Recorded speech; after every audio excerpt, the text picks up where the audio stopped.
Graça e paz, amém, queridos? Deus nos abençoe nessa noite, né? Pela palavra dele, pelo culto, por esse momento nós podemos estar aqui na igreja, no templo, para poder trazer a pregação, a mensagem da palavra, né? Você na sua casa, aonde você se encontre, que você possa receber do Senhor nessa noite a ministração da palavra de Deus. Então nós queremos falar um pouquinho nesse contexto sobre a pregação do Evangelho, né? Um pouquinho falando desse tempo que a gente está passando, que o mundo está passando, que a cidade está passando, que nós, as famílias, as igrejas, o comércio, em determinados lugares, né? Então, assim, a gente poder trazer uma palavra que venha ministrar as nossas vidas.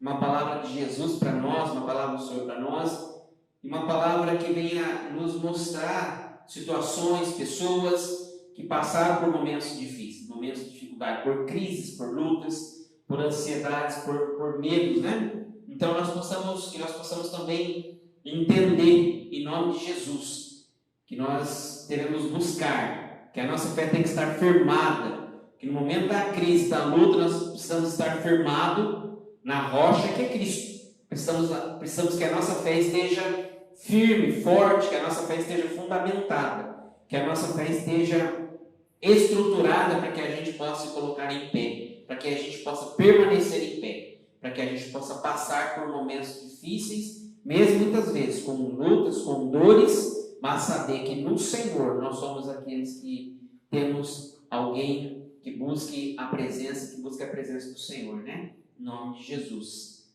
Amém? Amém, meu irmão e minha irmã? Em nome de Jesus. Deixa eu só ver o que a câmera está me mostrando aqui, né? Ok, beleza, tranquilo, né? Então, assim, nós vamos nessa noite de quarta-feira, um culto onde a gente vai ter um tempo mais para o final também para estar orando pelos propósitos, pelos pedidos de oração. Mas é na tua casa também, prepara o teu coração, prepara a tua Bíblia aí, já vai pegando a tua Bíblia no livro de 1 Reis, capítulo 19. Esse é um texto base para a gente poder pregar nessa noite, mas vou falar também de alguns outros textos, de alguns outros versículos, tá bom? Então, nesse momento, nós possamos trazer e ter a palavra do Senhor em nome de Jesus, tá? Então vamos orar, vamos ter um tempo de oração, depois nós vamos ministrar a palavra do Senhor, né? Aí na tua casa, onde você está, né? No teu sofá, na tua cama, no teu carro, no teu trabalho, para um pouquinho agora para orar, para buscar a presença do Senhor. Depois nós vamos estar ouvindo e refletindo na pregação da palavra do Senhor, em nome de Jesus, amém? Coloca a tua vida no altar agora, coloca a tua cabeça, onde você está, é tudo de oração, vamos buscar o Senhor. Pai, nós te louvamos, nós te agradecemos nesse momento, nós te bendizemos, nós queremos ouvir a tua voz, nós queremos entender e saber que a cada momento o teu Espírito Santo nos conforta, nos anima, nos faz caminhar, o teu Espírito Santo nos dá a palavra, o teu Espírito Santo nos sustenta nos momentos de angústia, de dores, nos momentos de ansiedade. Nós queremos colocar o nosso coração em ti. Nós queremos entender que mesmo quando nós não temos perspectiva, quando nós não temos, ó Deus, muitas vezes esperança, Tu és a nossa esperança e vem ao nosso encontro.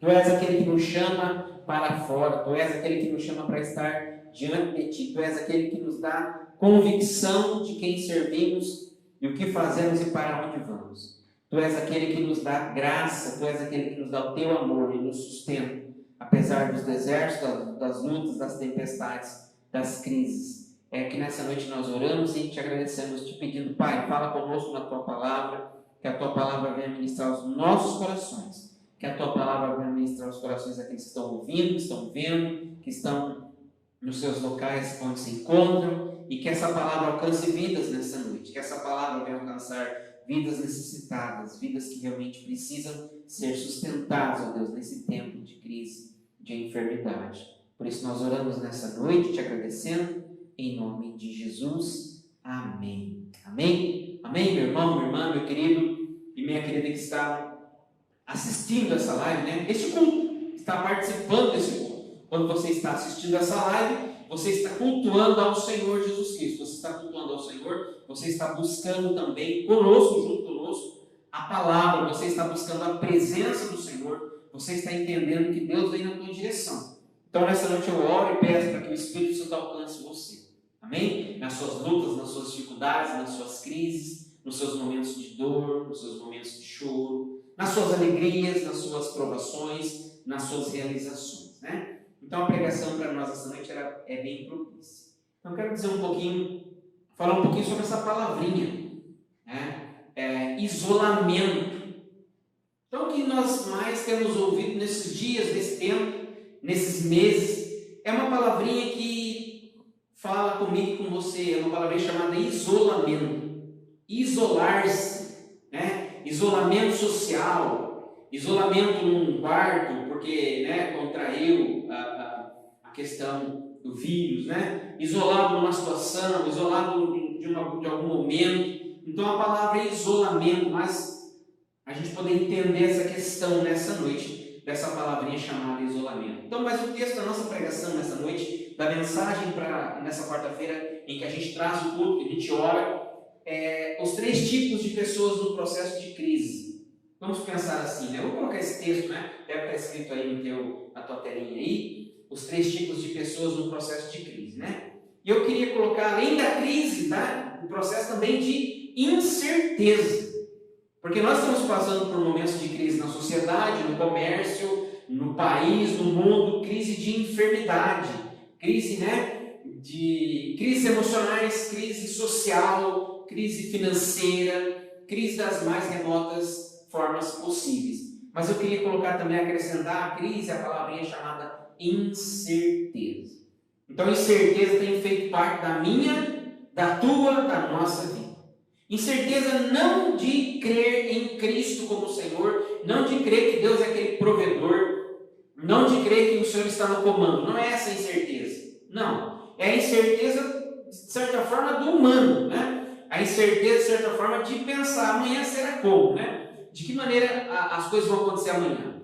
Então vamos pensar assim, anteontem, no mês passado, houve-se um decreto, vamos recolher, vamos fechar, e agora depois, né, baixa-se o decreto e aí libera de novo, então tudo abre, parece que tudo vai voltar ao normal, daqui a um pouco vem um outro decreto, fecha de novo, e aí outros lugares um decreto, outros lugares agem de uma maneira, outros lugares agem de outra forma, então a gente fica pensando, né, as pessoas ficam meio na incerteza, e como é ruim, né, eu creio que além da crise, o pior é a incerteza.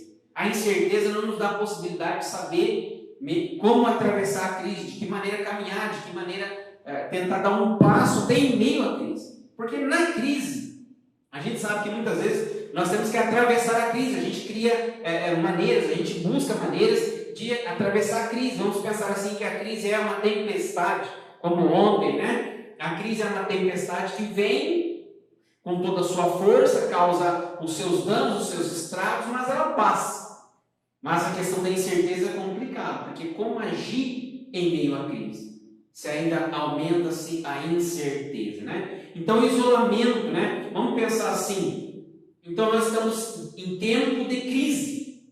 Crise nesse sentido, né? Então, é uma palavra para nos ensinar de sabedoria, para nos alertar, para nos tentar levar ao caminho, né? Que a gente passe por esse tempo, que a gente fique firme, para a gente se sustentar, para a gente poder sobreviver emocionalmente, fisicamente, espiritualmente, financeiramente, nesse tempo, né?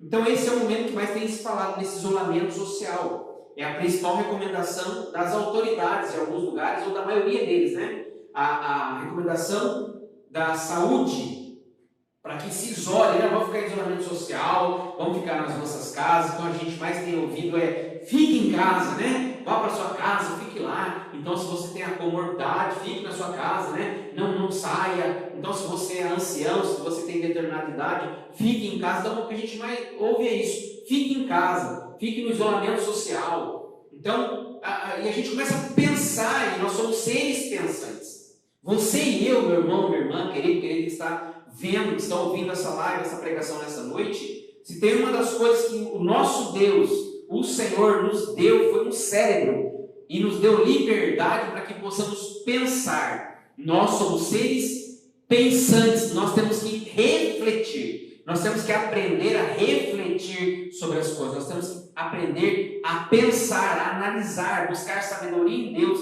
buscar sabedoria para resolver problemas, crises, situações. Então nós somos seres que temos O Espírito Santo, nós temos o Espírito, né, nosso, e o Espírito de Deus habita em nós, e o Espírito de Deus nos leva a pensar, e Deus também nos deu liberdade para pensar. Então Deus, ele é amoroso, ele nos dá essa liberdade de pensamento, de expressão. Isso é Deus, né? Isso é da criação, isso é do Criador, um Deus que realmente nos ama, nos dá a liberdade de pensamento, né? Então, querido, assim a gente fica pensando, né, em todas essas frases e essas situações. Então, à medida que as pessoas são isoladas, as pessoas elas se recolhem, então há mudanças nas suas vidas. As pessoas saíram de uma rotina do dia a dia, do seu trabalho, do estudo, da sua profissão, né? A maioria delas, algumas não, porque são questões essenciais, mas essas pessoas, elas saíram de um processo de caminhada, muitas vezes da correria do dia a dia, e elas frearam, elas pisaram com os dois pés no freio e arrastaram, né, essa freada e pararam e acabaram ficando estacionados dentro das suas próprias casas. Então isso gera muita crise. Então essa mudança radical, essa mudança no estalo de dedos, essa mudança instantânea, causa prejuízo a nós, causa prejuízo em nós, causa prejuízo nas nossas emoções, causa prejuízo em todas as maneiras, em todas as formas, na nossa vida, na família, na nossa vida particular, na nossa vida coletiva, na nossa vida de sociedade, né? Então, essa mudança radical, esse estilo novo de vida, ele entra em conflito com o nosso estilo natural do dia a dia, na nossa liberdade do ir e vir, na nossa liberdade do caminhar, do querer, do não querer, do ir, do voltar, né? Então, é essa questão que eu quero falar um pouquinho nessa noite. Então, a gente soma tudo isso, a gente soma o medo. O medo veio fazer parte da humanidade, né? O medo veio fazer parte dos cristãos, o medo veio fazer parte dos não cristãos, o medo veio fazer parte daqueles que estavam vivendo o dia a dia sem muito medo. Então, esse medo da contaminação, esse medo da impossibilidade da gente não poder se abraçar, de dar as mãos, né? De tocar, de ter comunhão uns com os outros. Então, isso veio causar, assim, um certo transtorno em nós, na sociedade, nas pessoas. Então, esse medo, porque muitas vezes o medo acaba paralisando as pessoas, o medo acaba paralisando as pessoas até de realizarem coisas básicas, né? As pessoas acabam deixando de realizar coisas básicas por causa do medo. Então, essa questão da contaminação, do vírus, essa questão da enfermidade veio causar medo. Então, é a crise instalada, é a crise que nós temos que atravessar. E o que vamos fazer? Como vamos agir, né? Então nós não podemos também ficar estacionados em meio à crise e não querer reagir, não querer atravessar. A gente tem mesmo que enfrentar, gostando ou não, com risco ou não, com medo ou não, a gente tem que enfrentar. Porque a palavra também do Senhor nos diz assim, que Deus não nos deu espírito de covardia, mas de poder, né? Então, ou seja, espírito de que a gente ora, que a gente busca, a gente procure realmente atravessar esse momento. Então, entre muitos outros fatores, a situação acaba trazendo também para as pessoas os transtornos na saúde mental, na saúde da população, na nossa saúde muitas vezes emocional, na saúde familiar, né? Porque não é fácil ficar dentro de casa. A gente tem uma rotina, as pessoas têm uma rotina, né? Levantar pela manhã, tomar o seu café, ir para o seu trabalho, desenvolver o seu trabalho, né? Ter dias bons, dias ruins, ter confrontos, ter dias alegres, dias tristes, mas estão ali numa rotina do dia a dia, que essa rotina faz parte e a pessoa passa o dia, então ela não fica tão prisioneira de si mesma. Mas a gente vê agora que toda situação traz um transtorno, uma preocupação, um medo, uma ansiedade, né? Então essa é a primeira fase, né? É a característica de mudanças radicais e características de mudança de estilo de vida. Então a gente fica pensando, né? O estresse gerado, o estresse no casal. A gente não sabe da vida do outro lá na casa, mas o que cada um passa dentro da sua casa, né? O estresse familiar, o estresse no relacionamento conjugal, o estresse com os pais, os filhos, o estresse do ensino nesse momento, dos pais terem que ensinar os seus filhos e o pai tem que cobrar, ou a mãe tem que cobrar dos seus filhos para que faça a tarefa online, e os filhos não fazem, e aí ele vai na escola, e a escola entra em contato, e o pai fala que o filho não quer fazer, e vira aquela bagunça, o professor tem que entrar em contato, e o aluno não faz, o aluno não lança, o professor não sabe como age. Então são todos esses conflitos que vão desnorteando toda uma estrutura, né? Isso na educação, mas em inúmeros outros lugares, em inúmeras outras profissões, a gente vê isso também. E a gente fica pensando que isso leva a gente a entrar nesse momento. Então eu quero olhar um pouquinho sobre essa questão, né? No meio de tudo isso, a gente volta os nossos olhos para a igreja do Senhor. Nós voltamos os nossos olhos para as ovelhas, para os pastores, para as igrejas, para a fé, para o culto, para a comunhão da igreja do Senhor, para toda a vida da igreja, para a vida de fé, né? Então a gente ouve muitas coisas desse tempo.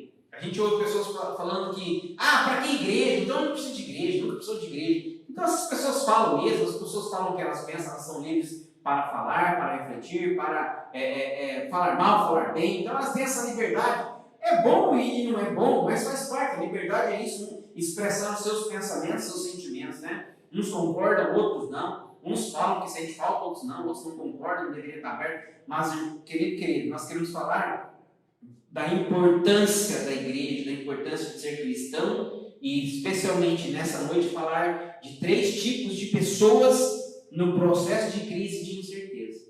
Então, nesse meio da igreja, nesse meio da fé, nesse tempo de busca, nesse tempo de estar no isolamento social, dentro de casa, né? Comendo que Deus o livre e guarde, né? Parece uma lima nova, acaba de comer, chega a comer de novo. Então a ansiedade gera ali a fome excessiva, o medo gera a fome, a preocupação gera a fome, e acaba comendo até aquilo que não era para comer, e comendo demasiadamente, né? Nem fazendo digestão muitas vezes. Querendo tomar um chazinho, querendo tomar água meia morna, querendo tomar um salzinho de fruta para digerir de tanto que comeu, de ansiedade, de medo, de angústia até nessa situação. Então, nós como cristãos temos que olhar para a palavra do Senhor que nos dá sustentação em processos de crise e de incerteza. E aí a gente se volta para a palavra do Senhor. Qual é a minha fonte de inspiração? Qual é a minha fonte de fé? Qual é a minha fonte de vida, né? Qual é o lugar que eu retiro água para a minha sede espiritual? Qual é o lugar que eu busco para as minhas emoções, né? Então muitas pessoas têm buscado em filosofias, em histórias, em coisas emocionais, em coisas psicológicas, mas o cristão, né, o filho do Senhor, a filha do Senhor, tem que voltar os olhos para a palavra do seu Criador, do seu Deus, do Deus todo-criador, do Deus que criou os céus e a terra, né? Porque filosofia, situações, muitas vezes não nos sustentam. Então, a gente tem que entender que há esse Deus que está acima de tudo, acima de todos, que nós temos que colocar a nossa fé nesse alto, né? Nesse grande, alto, sublime monte, nesse, né? Elevar os nossos olhos para os montes, ou seja, lugar alto, lugar onde está a presença do Senhor. Ou seja, também olhar para o Espírito Santo, buscar o Espírito Santo dentro de nós e buscar a fé, buscar na palavra, buscar em oração e jejum, buscar em comunhão com o Senhor a sustentação para a gente poder passar nesse momento, né? Então, esses 3 tipos de pessoas no processo de crise e de incerteza. Eu destaquei 3 personagens nessa noite. Então, eu olho para a palavra de Deus, há muitos personagens, mas eu destaquei 3 nesse momento. Elias, Pedro e o próprio Cristo, né? O próprio Jesus Cristo. Então eu quero trabalhar um pouquinho nesses 3 personagens, nesses momentos de crise e incerteza. A gente olhando o texto básico, como foi já dito aqui, em 1 Reis 19, a gente vê Elias ali no Monte Horebe. E a palavra diz em 1 Reis 19, no versículo 1 em diante, diz assim: Acabe fez saber a Jezabel tudo quanto Elias havia feito e como matara todos os profetas à espada. Então Jezabel mandou o mensageiro a Elias a dizer: façamos os deuses como lhes aprouver, se amanhã a estas horas não fizer eu a tua vida como fizeste a cada um deles. Temendo, pois, Elias levantou-se e para salvar a sua vida se foi e chegou a Berseba, que pertence a Judá, e ali deixou o seu moço. Ele mesmo, porém, se foi ao deserto, caminho de um dia, e veio e se assentou debaixo de um zimbro, e pediu para si a morte e disse: basta, toma agora, ó Senhor, a minha alma, pois não sou melhor do que meus pais. Né? Então olha bem, Elias é um personagem, um homem bíblico, o grande profeta, um homem de Deus, um homem experimentado na fé, um homem que caminhou e viu as maravilhas do Senhor, um homem que enfrentou ali um rei, o seu império, um homem que foi profeta ao denunciar o pecado, um homem que foi profeta ao enfrentar ali os profetas de Baal, os profetas pagãos, os profetas, né, da rainha. E neste momento ele ouve ali uma mensagem, ele ouve uma voz, ele ouve ali um recado de um mensageiro que fala para ele o seguinte, a própria Jezabel falando através do mensageiro, falando para ele o seguinte, que amanhã a estas horas, se não fizer eu a tua vida como fizeste a cada um deles, ou seja, Elias derrota os profetas de Baal, eles são mortos. E Jezabel fala para ele o seguinte, olha, amanhã a estas horas, eu vou fazer com você o que você fez com os meus profetas. E quando Elias ouve isso, o grande homem de Deus, o grande profeta, o homem firmado na fé, o homem que buscava e tinha experiências sobrenaturais com o Senhor, o homem que teve experiências no tempo, né, da ação de Deus, o homem que profetizou sobre o tempo, o homem que profetizou para que não chovesse e depois a chuva tornasse novamente ali em Israel. Então é um homem que tinha experiência com Deus e neste momento ele olha para dentro de si mesmo e ele tem um choque, uma crise emocional, ele tem uma crise fantástica dentro da sua própria alma e ele entra no desespero, no medo de ouvir uma voz dizendo, uma ameaça dizendo que amanhã, a estas horas, você vai estar da mesma maneira com que estiveram os profetas, a qual eram Deus profetas, que Jezabel disse, né? E aí Elias, quando ouve isso, a Bíblia diz no versículo 4 do capítulo 19 de 1 Reis, ele mesmo, ele temendo, depois do versículo 4, ele mesmo foi para o deserto. Olha que interessante, quando eu estou falando um pouquinho de isolamento social, eu estou falando sobre o isolamento, sobre o recolhimento, eu estou falando sobre as pessoas se recolherem, se acolherem em casa, as pessoas, né, não fiquem em casa. O próprio Elias, quando ouve essa palavra de Jezabel, de uma ameaça de morte, a Bíblia diz que ele mesmo vai para o deserto. Ele sai de Israel, daquele lugar, e ele vai se recolher lá no deserto. Né? Ele sai, ele vai se esconder para salvar a sua própria vida. Então há momentos na palavra de Deus que nós vemos homens e mulheres bíblicos se recolhendo para salvarem suas próprias vidas. Então ele sai e se recolhe para salvar a sua própria vida. E naquele momento de crise, de angústia, de desespero, de medo extremo, a Bíblia diz que ele se assenta debaixo de um zimbro e pede para morrer. Olha o nível de desespero, de angústia que Elias chega. De chegar a tal ponto de sair, de se recolher, correr para o deserto, sentar-se debaixo de um zimbro ali, de um arbusto, né, vamos pensar assim, e pedir para si mesmo para morrer. Então ele naquele desespero, naquela angústia, o medo da morte, o medo da perseguição, o medo de sofrer os mesmos danos, né, que foi causado aos outros profetas, ele chega ali, se assenta e fala, eu quero morrer, não aguento mais, estou em desespero, vão me matar, então eu quero morrer antes que me matem.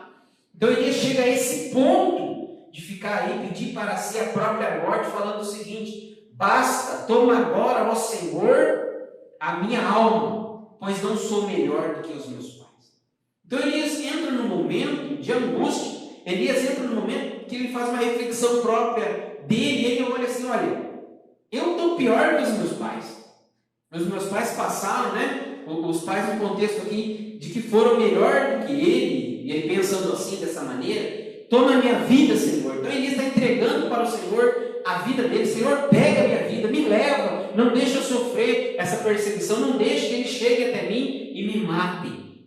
Então ele ora em desespero, e muitas vezes a minha oração e a tua oração, meu irmão, minha irmã, e você que está ouvindo e vendo essa live, participando desse culto, muitas vezes a minha oração e a tua oração é uma oração meio sem pé, sem cabeça. Muitas vezes a minha oração e a tua oração não tem sentido. Muitas vezes nós oramos achando que nós vamos orar. Olha, eu digo para você nessa noite, graças a Deus, graças ao nosso bom Deus, ao Senhor Jesus, que Ele muitas vezes não ouve a minha e a tua oração. Porque a minha oração e a tua oração, em muitos momentos, são orações tolas, né? Orações sem sentido, orações sem pé e sem cabeça. Então Elias ora ali, pedindo a morte, entregando a sua alma ao Senhor e reclamando que ele não se tornou melhor do que os seus próprios pais. Ele ora e ele diz: basta, Senhor, acaba com esse momento, né? Dá um fim nessa situação. Então, nesse tempo que nós estamos vivendo, muitas pessoas oraram e estão orando assim: Senhor, dá um basta nesse tempo, né? Dá um basta nessa situação, dá um basta nessa pandemia, né? Dá um basta nesse vírus, nesse Covid-19, dá um basta nessa questão mundial. E a nossa oração é essa. Mas nós sabemos o projeto e o propósito de Deus. Elias sabia o projeto e o propósito de Deus. Elias sabia quais eram os planos de Deus na sua vida. Então Elias era e é uma dessas pessoas no processo de crise e incerteza. Então Elias é o primeiro personagem no processo de crise e incerteza que eu coloquei aqui. São os 3 personagens. Então chega um tempo que Elias começa a sua caminhada, aparece ali, né? Ele ora a segunda vez, no versículo 7, e aí o anjo do Senhor toca Elias e fala com ele: levanta e come, porque o caminho será sobremodo longo. Ou seja, o próprio Deus tem sonhos e projetos ainda para Elias. Deus tem uma missão para Elias. Então Deus tem uma missão para a humanidade.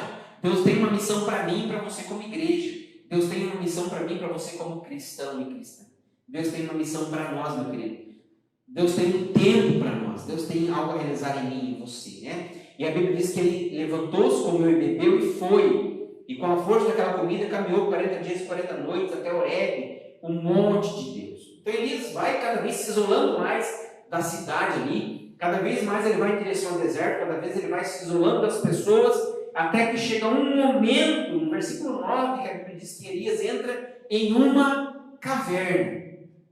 E aí entrou numa caverna onde passou a noite, e eis que lhe veio a palavra do Senhor e lhe disse: que fazes aqui, Elias? Então a gente fica pensando, nesse momento de Elias foi se isolar, mas Deus não falou para Elias se isolar. Deus não falou para Elias correr. Deus não falou para Elias sair. Deus não falou para Elias, né? Olha, sai correndo porque... Mas o próprio Elias entendeu que para salvar a sua vida é um instinto de sobrevivência, né? Que Elias teve naquele momento. Mas quando chega lá na caverna, lá no versículo 9, o próprio Deus pergunta para Elias, ali na caverna, no Monte Horebe, né? O Senhor pergunta para Elias: o que fazes aqui, Elias? Ou seja, Elias, por que você está se isolando aí nessa caverna? Por que você entrou nessa caverna? Por que você está isolado dentro dessa caverna, Elias? Então o próprio Deus pergunta a Elias no seu momento de crise, de incerteza: o que você está fazendo isolado aí dentro dessa caverna? Por que você está escondido? Por que você está com medo? Por que essa incerteza, Elias? E aí Elias responde no versículo 10. Ele respondeu: tenho sido zeloso pelo Senhor, Deus dos exércitos, porque os filhos de Israel deixaram a tua aliança, derribaram os teus altares e mataram os teus profetas à espada. E eu fiquei só e procuram me tirar a vida. Então, Elias abre o seu coração para Deus. Elias começa a falar com o Senhor das suas dores, das suas angústias, das suas dificuldades. Ele fala da perseguição. Ele fala dos profetas que mataram. Ele fala que o ministério dele, a vida dele, o chamado dele, houve zelo para com a obra de Deus. Ele fala que ele fez a obra certinho. Ele fala do tempo que Deus pediu para ele profetizar. Ele fala que ele cumpriu a missão de Deus. Ele fala tudo isso. Então ele fala para Deus o seguinte: Senhor, eu fiz tudo certo e agora eu estou sendo, tendo que correr, tendo que se isolar, tendo que fugir para salvar minha própria vida. Eu não fiz a tua obra, eu não fiz como o Senhor queria, e agora eu tenho que ficar escondido nessa caverna para não morrer. E o Senhor lá na porta da caverna, pergunta para Elias: o que fazes aqui, Elias? Então Elias responde ao Senhor: é isso que eu estou fazendo aqui, estou com medo, estou desesperado, estou se escondendo para não ser morto. Estou se escondendo e tudo que eu fiz parece que foi em vão, fiz com zelo. Então Elias abre o coração, Elias desabafa com o Senhor. Então uma das coisas que temos que aprender a fazer, meu irmão e minha irmã, meu querido e minha querida, amado, está ouvindo essa pregação nessa noite?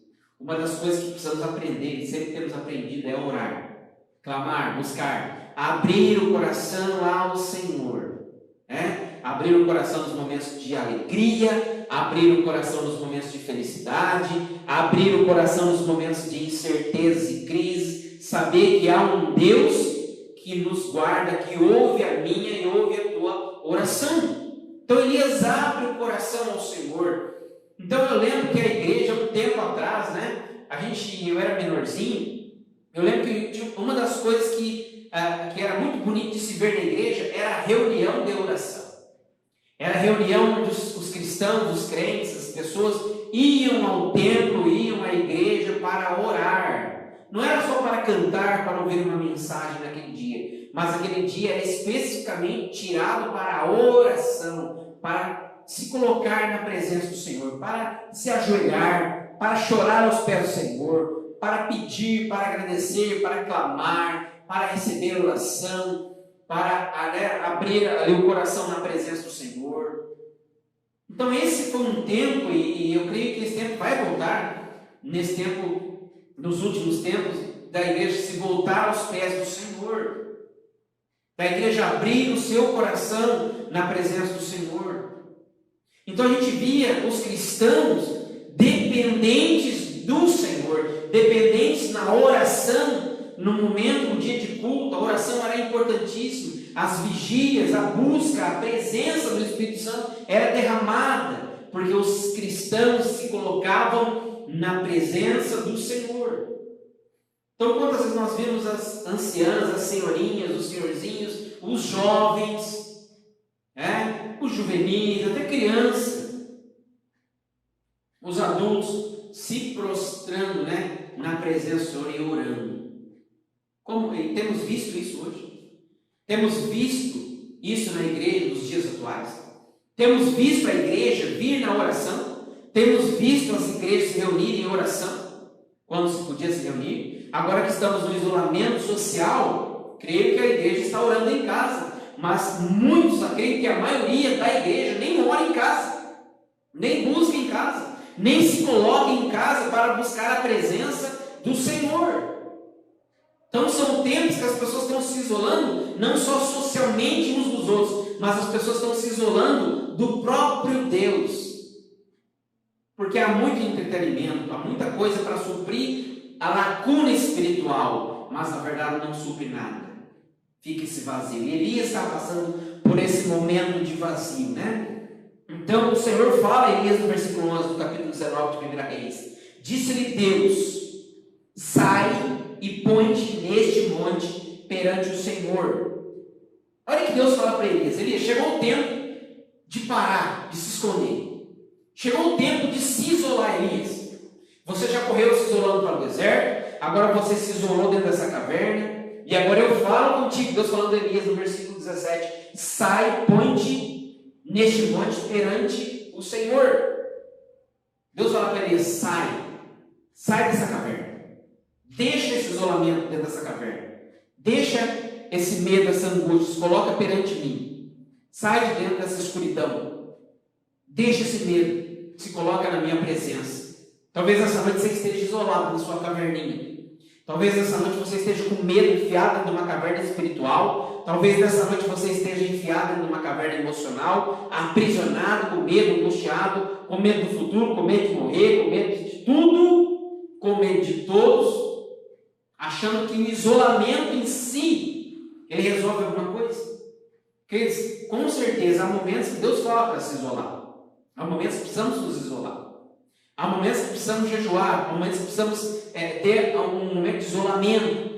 Mas com Elias, nesse momento, o Senhor falou: sai, põe-te neste monte. E a Bíblia diz assim: eis que passava o Senhor, num grande e forte vento, fendia os montes, despedaçava as penhas diante do Senhor. Porém o Senhor não estava no vento. Depois do vento um terremoto, mas o Senhor não estava no terremoto. Depois do terremoto um fogo, mas o Senhor não estava no fogo. Depois do fogo um cício tranquilo e suave. Aí no versículo 13 diz: ouvindo Elias, envolveu o rosto no seu manto e saiu e pôs-se à entrada da caverna. E eis que veio uma voz e lhe disse: que fazes aqui, Elias? Mais uma vez Deus pergunta a Elias: o que você está fazendo aqui, meu filho? Então Deus manifestou o seu poder de várias maneiras: no terremoto, no fogo, no vento, nas pedras se despedaçando, né? Depois na brisa suave, no cício, né? Na brisa suave, calma. E a Bíblia diz que Elias tampa o seu rosto com o manto e coloca-se para fora da entrada da caverna.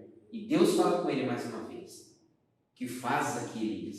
Então Deus pergunta para ele: o que você está fazendo aqui? Ele responde, mais uma vez dando desculpa, né? Ou seja, abrindo também o seu coração, expressando, como dizendo para Deus: eu fui bonzinho. Como que se ser bonzinho, né? A gente vai alcançar alguma coisa. O que importa é que a gente busque a presença do Senhor. Então ele se coloca diante do Senhor e responde: tenho sido em extremo zeloso pelo Senhor, Deus dos exércitos, porque os filhos de Israel deixaram a tua aliança, derribaram os teus altares e mataram os teus profetas à espada. E eu fiquei só e procuram tirar minha vida. Disse o Senhor. O Senhor fala com Elias nesse momento agora: vai e volta ao teu caminho para o deserto de Damasco, e em chegando lá unge Azael rei sobre a Síria. A Jeú, filho de Nício, ungirá sobre rei Israel, e também Eliseu, filho de Safate, de Abel-Meolá, ungirás profeta em teu lugar. Então Deus fala com ele: meu querido, sai do isolamento, saia da caverna, porque tem coisa para ser feita. Ou seja, saia desse momento espiritual de medo, de angústia, de dificuldade. Saia desse momento de aprisionamento do medo. Eu vou morrer. Eu vou ser contaminado. Meu Deus, não posso dar um passo. Meu Deus, não posso olhar para cima nem para baixo. Não posso virar nem para a direita nem para a esquerda. Porque se eu virar, eu vou ser exterminado. Meu querido, minha querida, em nome de Jesus, ouça a palavra do Senhor. Ore pedindo ao Senhor para te dar graça, para te dar estrutura emocional e discernimento sobre o tempo que estamos vivendo. Peça ao Senhor para falar com você. Peça ao Espírito Santo para falar no teu coração. Então Deus tem sonhos ainda para mim e para você. Deus tem projetos para nós, como ele teve para Elias. Então a gente vê Elias um grande homem, né? Um grande homem de Deus, um grande homem que a gente vê na palavra do Senhor, que em um determinado momento ele também se esconde no ribeiro de Querite, ali em 1 Reis 17:2. Então Elias não se escondeu a primeira vez aqui no Monte Horebe, já tinha se escondido antes lá no ribeiro de Querite, e os próprios corvos alimentavam com carne, né? E ali ele tomava da aguinha no ribeiro de Querite, então ele já tinha se isolado anteriormente. E continuou a sua vida, e continuou o seu ministério, o seu chamado. E em um determinado momento também ele encontra uma viúva ali em Sarepta, né? Isso está lá no 17, versículo 8. Ocorre, né? Que aconteceu um milagre ali com aquela viúva, por intermédio de Elias. E também quando chega ali, também ele vai ao rei Acabe, e ele fala com o rei, né, de todo o processo ali que o rei está fazendo, do pecado, ele denuncia, fala com o rei. E aí chegou o grande momento, né, da expressão do Elias, ali com os profetas de Baal. A gente vê um pouquinho antes aqui na palavra do Senhor, a gente vê ali no 18, versículo 20 em diante, a gente vê que Elias enfrenta os profetas de Baal. Então Elias ali, nesse tempo do seu ministério, do alto do seu ministério, Elias nem pensava ali nesse momento de passar essa crise, essa angústia, essa dificuldade de se esconder numa caverna. Elias profetiza, Elias tem convicção de quem é Deus, Elias tem convicção que naquele momento Deus estava com ele, Deus faria, e ele tinha fé extrema de que Deus ia operar um milagre naquele confronto. Elias tem uma fé inabalável no encontro ali, naquele confronto com os profetas de Baal no Monte Carmelo. Elias até zomba dele: olha, faça um rego aqui, coloque água, né? Molha bem ali, e aí ele vê o milagre, ele ora, ele zomba dos profetas ali, e o próprio Deus age ali, o milagre acontece algo sobrenatural. Então Elias sai dali fortalecido, né? Eu penso, né, olhando para Elias, olhando um pouquinho para dentro de Elias aqui, na sua alma, a gente vê que Elias sai ali todo cheio, né? O grande profeta, né? A gente vê Elias ali cheio de si mesmo, né? Eu tenho poder, Deus opera quando eu oro, Deus faz. Então nós temos visto e vimos nesse tempo passado muitos profetas assim, muitos homens assim, cheios em si mesmados, né? Cheios de si mesmos. Elias era um desses. Até que chega este momento de ouvir essa palavra: eu vou fazer com você o que você fez com os meus profetas. E aí, aquele grande homem, aquele homem si mesmado, cheio de orgulho espiritual, aquele homem cheio do poder, né, de orar e combater os 450 profetas, aquele homem que ora, vem a seca, aquele homem que ora e vem a chuva, aquele homem que ora e tem visão, aquele homem que ora e as coisas multiplicam. Então esse homem agora é um homem que está caindo numa realidade humana, de saber que não é ele quem faz e não é ele o dono do poder, mas o poder pertence a Deus e o poder pertence ao Senhor. Então esse grande Elias, esse grande profeta, esse grande homem de Deus, chega a um tempo que ele olha para si mesmo e vê, e Deus mostra para ele que ele não passa de um ser humano, que ele é extremamente dependente do Senhor nos momentos de incerteza e nos momentos de crise. Querido, nessa noite, em nome de Jesus, segundo personagem Pedro, o terceiro personagem Jesus, a gente começa a observar, fechando, né, finalizando essa mensagem nessa noite, a gente olha também para um Pedro bem cheio da presença de Deus. A gente vê um Pedro caminhando pelos milagres, como o pastor já pregou aqui, né? A gente vê um Pedro se achando, né? Aquele que sempre está aí na frente, aquele que não precisa nem falar nada, já é o primeiro. Mas depois a gente vê lá em Lucas 22, 54 a 62, a gente vê quando eles prendem e levam, né, Jesus ali, e Pedro ele é perguntado, sentado ali à luz do fogo, olharam para Pedro e falaram assim: este homem estava com ele. E aí Pedro fala assim: não estava não. E aí uma mulher fala assim: eu o conheço, ele é um deles. E Pedro responde: não sou. E a Bíblia diz claramente que o galo canta, né, 3 vezes, e Pedro nega o Senhor. Então é isso aí. A gente vê os tipos de pessoas em momentos de crise.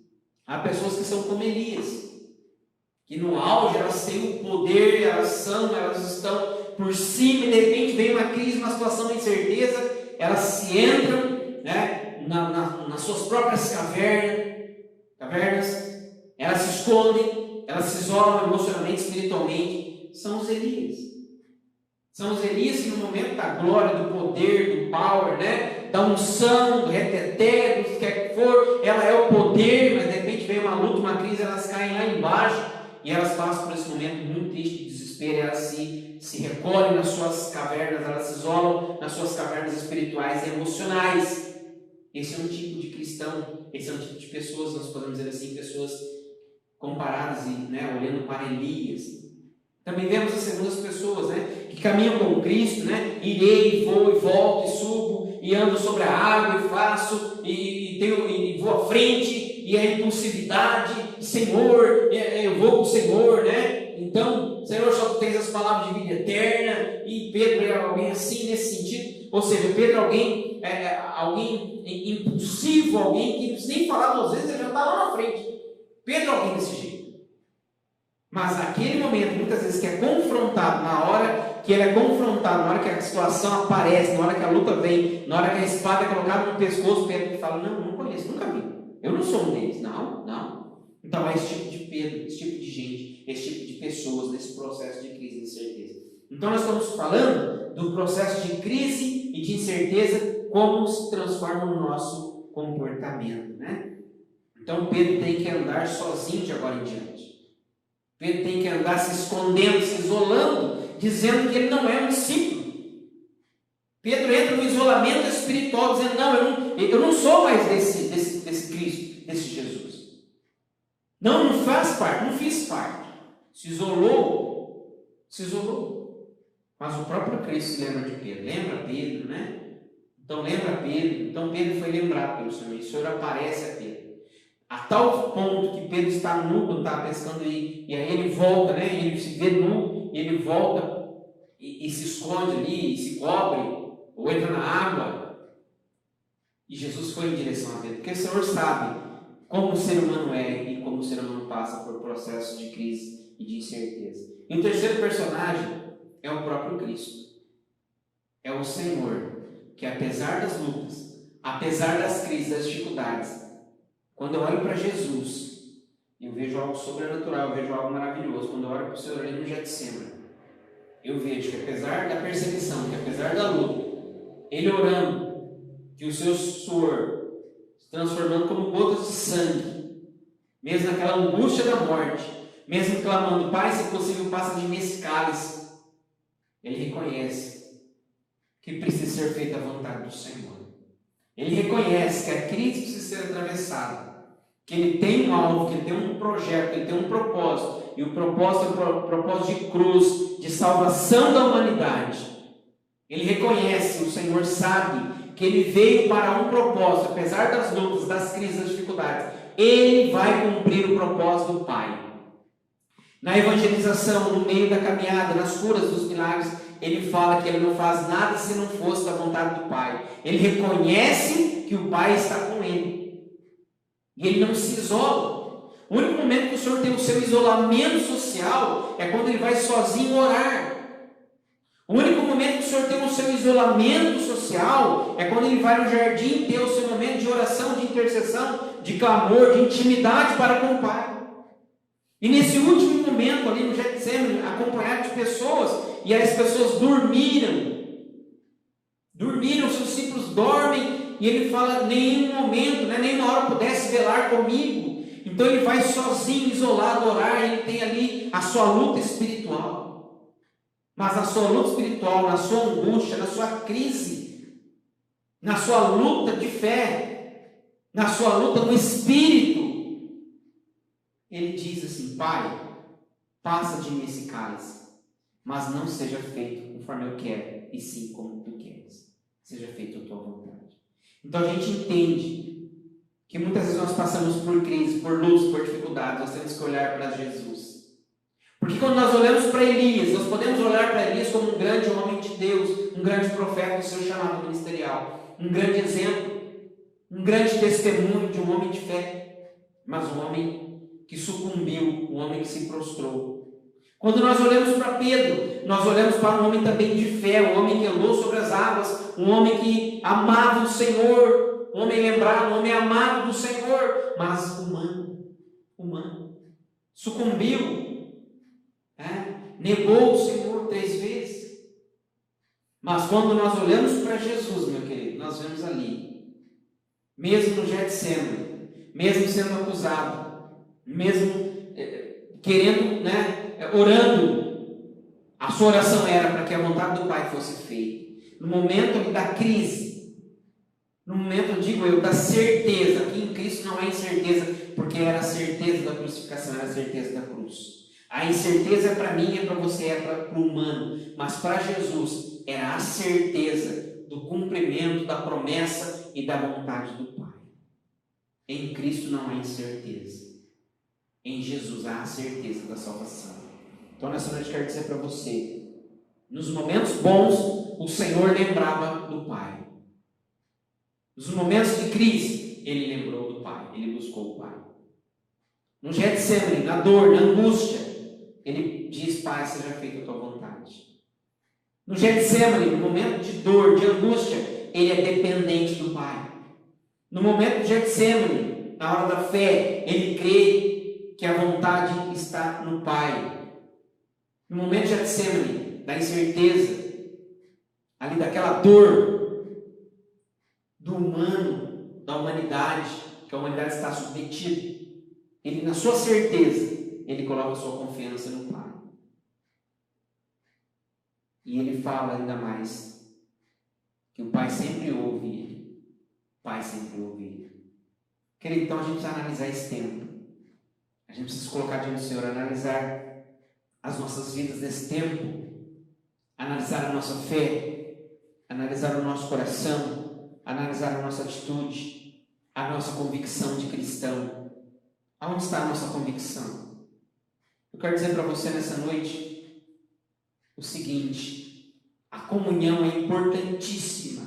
A comunhão da igreja, dos irmãos tendo comunhão uns com os outros é maravilhosa, é importantíssima. A comunhão na fé, a comunhão no templo, na casa de Deus é importantíssima. Mas eu quero dizer para você uma coisa que é muito maior do que isso.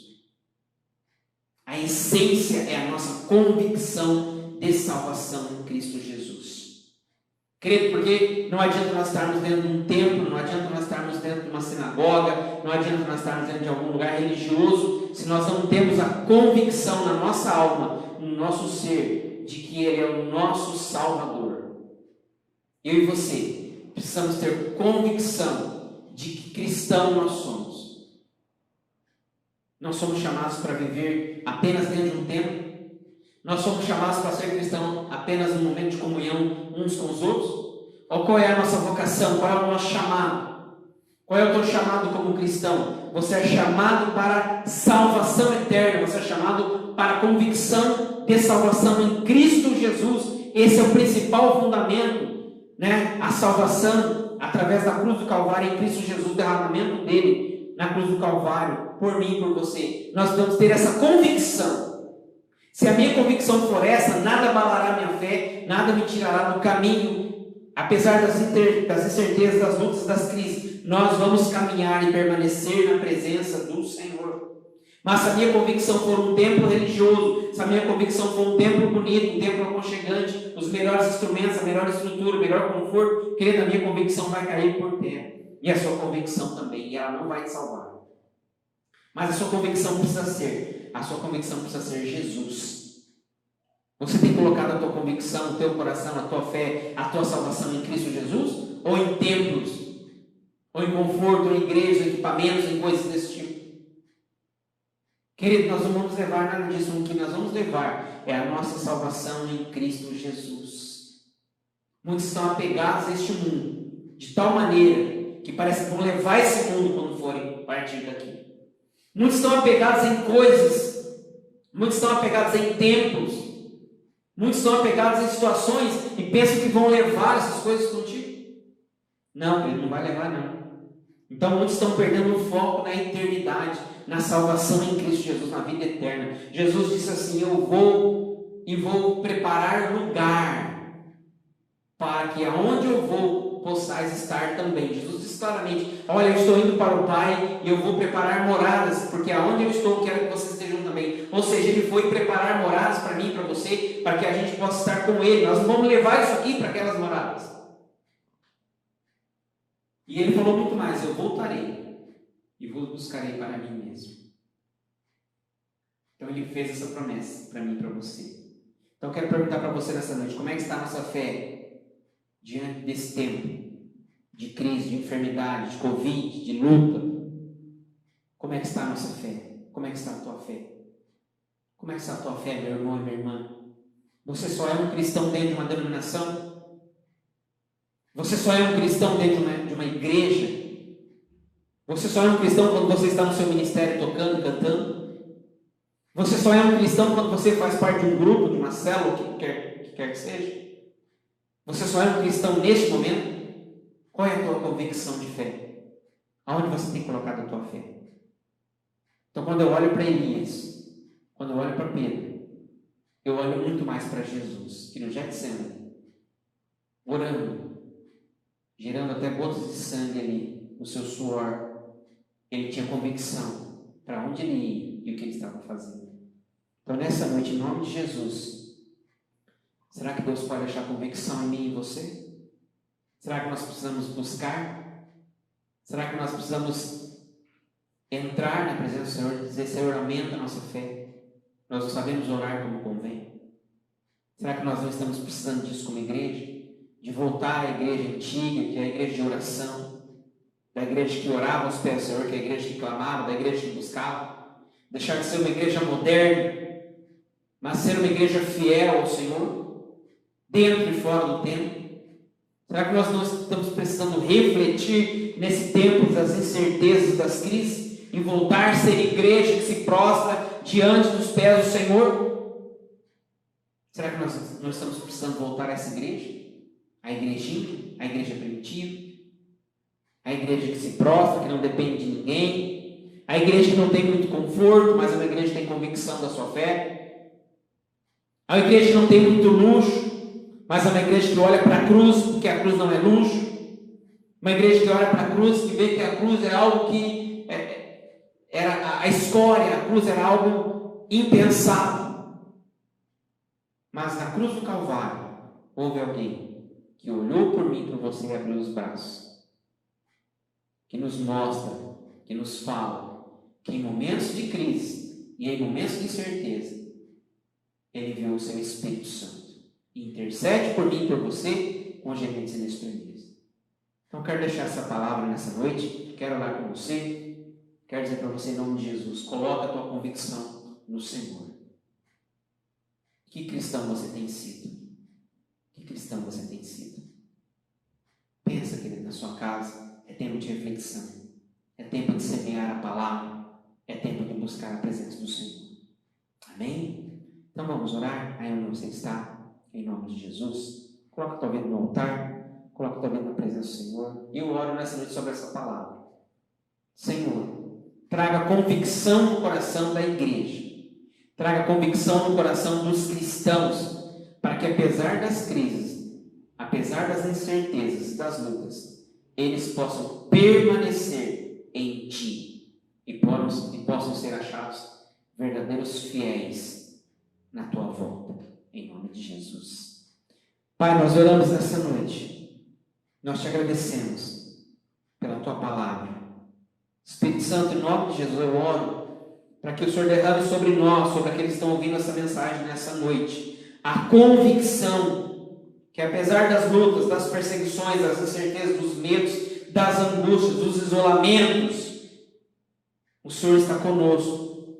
Eu oro para que nosso coração venha estar firmado em Ti, rocha nossa, rocha minha, rocha inabalável. Eu oro para que a Tua presença seja sobre aqueles, para aqueles que realmente estão angustiados, entristecidos, desnorteados, aprisionados, angustiados, enfermos. Eu oro para que o Teu Espírito Santo se manifeste para aqueles desses corações e eles possam olhar para a cruz, olhar para o Senhor e saber que há um Deus que nos guia, que nos leva ao caminho eterno, que nos leva ao caminho verdadeiro. Há um Deus que fala conosco na boca da caverna, há um Deus que fala para a gente sair para a presença, há um Deus que fala para a gente se colocar em Sua presença e Ele quer falar conosco, Ele quer falar com você. Eu oro para que o Espírito Santo comece a ministrar a igreja nesse tempo. Eu oro para que o Espírito Santo comece a ministrar as vidas, trazendo convicção na palavra do Senhor, e toda falsa doutrina, toda falsa teologia, toda mentira religiosa e espiritual caia por terra, mas seja manifesta a verdade do reino de Deus, manifesta a verdade da presença do Senhor na humanidade.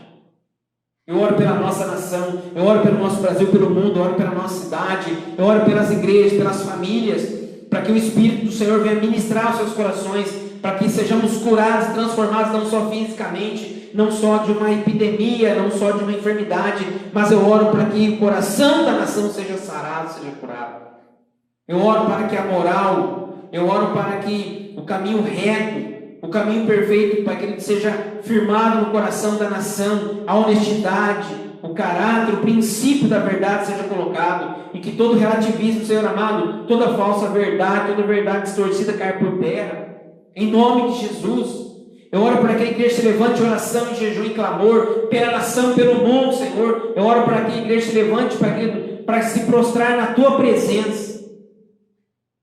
Eu oro pelos pastores, pelos ministros, ó Deus, para que possam pregar, Pai querido, a Tua palavra, para as pastoras, para as líderes, para os líderes, para os diáconos, as diaconisas, aqueles que estão à frente, as lideranças, possam entender, Pai querido, no tempo de buscar a Tua presença. Eu oro para que o Senhor dê sabedoria aos líderes, eu oro para que o Senhor dê sabedoria aos líderes, para que possam conduzir aqueles que são seus liderados, os pastores, para conduzir as suas ovelhas, aos líderes, para conduzir aqueles que estão necessitados, aqueles que estão precisando do socorro do Senhor. Eu oro para que o Senhor tome a direção das nossas vidas a cada dia, da nação, do governo da nossa nação, do governo do mundo. A Tua palavra diz: o Senhor tem o governo nas Tuas mãos. Espírito Santo de Deus, traga a Tua justiça, traga o Teu amor, o Teu cuidado sobre a nossa nação, sobre o governo da nossa nação, sobre os governantes da nossa nação. Traga a Tua justiça, traga, ó Pai, a Tua mão poderosa, a Tua mão forte. Nós como igreja oramos pelo nosso Brasil, oramos pela população do Brasil, oramos pelas famílias, pelas vidas. Senhor, traga um avivamento, traga um tempo, Pai, de arrependimento, traga um tempo, Pai, de levantar da fé, de levantar da Tua igreja, da Tua palavra ser pregada, de conversão, Pai querido, surgir como águas dessa nação. Pai querido, passa as águas da saúde, as águas de cura sobre a nossa nação. Pai querido, abra as fontes de cura sobre a nossa nação, que as águas fluam sobre a nossa nação, que venha a cura, Pai querido, sobre a nossa nação, que venha, Pai querido, o levantar, que a Tua palavra seja pregada, que vidas se convertam, que vidas se arrependam, que vidas busquem a Tua presença nessa noite, que vidas possam se colocar diante do Senhor. Coloca os empresários, os comerciantes, que estão, Pai querido, muitas vezes sofrendo, Pai querido, nesse tempo de isolamento, de fechamento do comércio, das indústrias. Espírito Santo, toma o comércio e a indústria do Teu altar. Toma as vidas dos comerciantes, aqueles que estão dependendo para pagar os seus funcionários, para também sobreviver, pagar as suas contas, repor os seus estoques, ter os seus lucros. Eu oro por esses, que o Senhor os abençoe em nome de Jesus Cristo. Que o Senhor entre nas empresas, nas lojas, no comércio das cidades do Brasil, das cidades que realmente têm passado por essas crises, ó Deus, por Toledo, pelo bairro, Senhor amado, pelas igrejas, pelas famílias, pelas escolas, pelos hospitais, pelas clínicas. Pai, em nome de Jesus, por qualquer outro lugar que há seres humanos e há pessoas necessitando, eu oro para que Teu Espírito vá, Pai querido, e intervenha, Pai. Essa é a nossa oração como igreja nessa noite. Por isso nós clamamos, nós oramos, nós pedimos, intervenha, Pai, sobre esse tempo, com o Teu poder. Envia os Teus anjos, ó Deus, envia os Teus arcanjos, os Teus querubins, os Teus serafins. Envia as miríades de anjos sobre a nossa nação, sobre o mundo. Que venha, Pai, o Teu reino. Que venha, Pai querido, o avivamento. É o que nós oramos como igreja nessa noite, em nome de Jesus. Essa é a nossa oração, Pai. Eu oro por esses que estão em casa. Que o Senhor os alcance. Que o Senhor os abençoe. Que o Senhor os cure, que o Senhor os guarde. Que eles tenham convicção de quem são e a quem servem. Eu oro nessa noite como igreja do Senhor, em nome de Jesus. Amém. Amém, meu irmão e minha irmã? Em nome de Jesus, meu querido, eu quero te agradecer por esse tempo que você está aí, né? Ouvindo essa pregação, essa mensagem. Eu quero deixar um grande abraço. Quero deixar para você que nas quartas, sextas e domingos às 19h30 é o nosso momento, né? É um momento meu, é um momento teu, é um momento da igreja, independente de qual denominação você seja, de trazer a presença do Senhor para dentro da tua casa. Não de um pastor, mas a pregação da palavra, a pregação do Evangelho do Reino de Deus. Que Deus te abençoe. Um grande abraço do pastor José Marcos, da pastora Silvana, do Gabriel, da igreja Irmãos Menonitas, dos irmãos que estão no Paraguai, em outros lugares, em outros estados, em outras cidades. Que Deus te abençoe, tá bom? Então, aos domingos, às quartas, às sextas, 19h30, é o nosso momento, né? Sexta reunião de oração, online, em live, porque nós estamos podendo nos reunir por enquanto, e aos domingos e quartas-feiras o nosso culto, tá bom? Deus te abençoe, fique na paz, um grande abraço, receba essa palavra, receba um grande carinho nosso, em nome de Jesus, tá? Nosso endereço aqui, Toledo, Rua Armando Luiza Rossi, 505. Deus te abençoe, em nome de Jesus. Fique na paz e receba a bênção nesse momento, em nome de Jesus, amém? Que a bênção do Pai, do Filho e do Espírito Santo de Deus alcance a tua vida, alcance a tua família, alcance o que você é, o que você tem. Alcance aquilo que Deus vai te dar. Que Deus abençoe todos nós, abençoe a igreja dele e derrame sobre nós a graça e a misericórdia dele. Que Pai, Filho e Espírito Santo nos abençoe, hoje e sempre, em nome de Jesus. Amém. Amém? Fique na paz, grande abraço.